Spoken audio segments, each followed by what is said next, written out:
질의에 앞서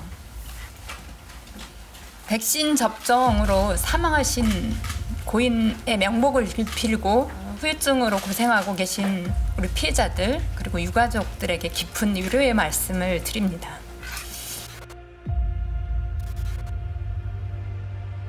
전적으로 부작용에 대해서 책임을 지게 됩니다. 내 자식이, 내 부모가 코로나 백신을 맞은 뒤 세상을 떠났다는 목소리. 코로나 백신 접종 뒤 가족을 떠나보낸 유가족입니다. 윤석열 정부에서는 국가의 보상 책임을 확대하고 피해자와 가족들에게 보상과 관련한 법원 앞에서 백신 피해자 가족들이 울음속에 삭발식을 합니다. 접종을 권고한다. 최미리 참고인님 잠깐 앞으로 나와주십시오.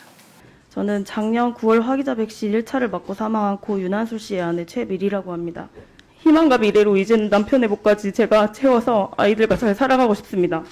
건강했던 4살, 8살 아이들의 아빠를 허무하게 뺏어간 이 사태를 잊지 말고 책임지고 인정하고 보상해 주시기 바랍니다. 참고인께서 받은 심의 결과 안내 공문입니다. 같은 날짜에 하나는 인과성 불인정, 또 하나는 인과성 인정.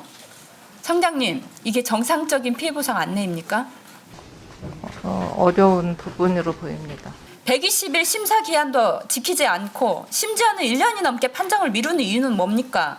대규모 접종이 진행되다 보니까 신고 사례가 많아서 좀 많이 지연이 되고 있는 것 같습니다. 그게 이유가 됩니까? 송구스럽게 생각합니다. 그런 상황이 있으면 인원을 보충해서라도 제때 판정을 나오도록 해야 될 거 아닙니까? 지난해 10월 접종 후 급성 백혈병으로 사망한 A군이 있습니다. 당시 질병청이 20일 만에 인과성 없음으로 언론에 공개하려 했습니다. 그렇죠? 그리고 A군의 경우에는 접종 전에 백혈병 발병 가능성이 낮고 실제로 피검사를 안 했기 때문에 백혈병이 나오지 않았어요. 그런데 어떻게 백혈병이 걸렸을 수 있다고 해가지고 이거를 불인정합니까? 자, 이번에 국가가 피해보상 판결을 했습니다. 백신 사용이 2년도 안 돼서 피해 발생 내용과 가능성이 명확히 밝혀지지 않았고 이 때문에 알려지지 않은 이상 반응을 모니터링하고 있기 때문에 결국 다른 원인이라는 상당한 증명이 없는 한 역학적 연관성이 없다고 단정할 수 없다. 여기 피해 보상하라고 판결했지요. 알고 있습니까? 네, 알고 있습니다. 네. 그러면 이것에 준하면 A군도 백혈병이 걸렸을 거다라고 추정한 건 명백한 잘못 아닙니까? 재검토해야 되는 거 아닙니까? 검토해 보겠습니다. 그런데 왜 항소를 한 겁니까? 제가 보고 받기는 의학적으로 인과성 관계 관련해서 조금 더 자료를 보충할 필요가 있어서 진행한 것. 아니 결국 그 원심을 인정 안 해서 항소한 거 아닙니까? 전 정부에서도 백신 피해 책임진다고 했고 이번 정부에서 공약 1호로 국가가 책임지겠다고 약속했습니다. 그런데 항소를 하는 것이 맞습니까? 이거는 명백하게 공약 폐기고 유가족에게 찾아가서 다 거짓말한 거라고 볼 수밖에 없습니다. 어떻게 생각하십니까? 현재 지원금 상향이나 보상질환 지원 대상 확대. 아니 그러니까 그거는 하면서 2심에서 판결까지 받은 것을 항소를 왜 합니까 그럼? 의원님께서 염려하시는 부분 무겁게 받아들이겠습니다. 자, 인과성 검토 기준 4-1을 한번 보시죠. 인과성에 대한 자료가 충분하지 않거나 이렇게 돼 있어요.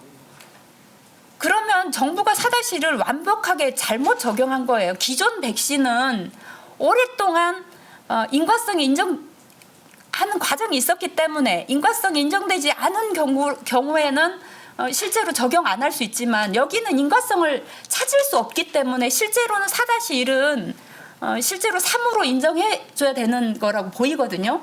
실제로 많은 전문가들도 이렇게 이야기를 하고 있어요. 어떻게 생각하십니까?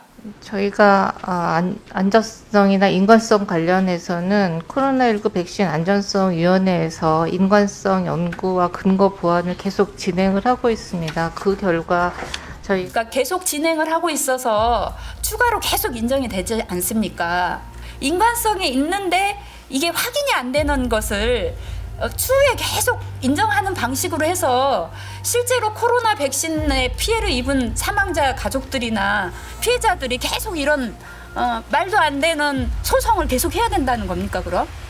네, 부족한 부분에 대해서 대상자에 대해서 제대로 피해 보상해 주시고요. 120일 심사 기준 지켜주시고요.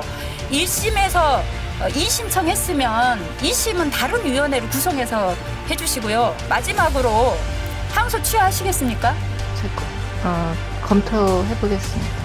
취하하시고 지금 이 자리에서 피해자하고 유가족들 사과하십시오. 네, 예방접종 이후 어려움을 겪고 계신 피해자와 유가족분 쪽에 깊은 위로의 말씀을 드립니다. 국가의 정책을 따랐던 시민들이 여러 차례 약속을 해놓고도 그 약속을 지키지 않을 때 이후에 어떻게 국가의 정책을 따를 수 있겠습니까? 더욱이 1심에서 판결받은 것을 항소하는 것은 진짜 이 백신 피해자들의 가슴에 못을 박는 행위입니다. 바로 취하해 주시기 바랍니다. 이상입니다.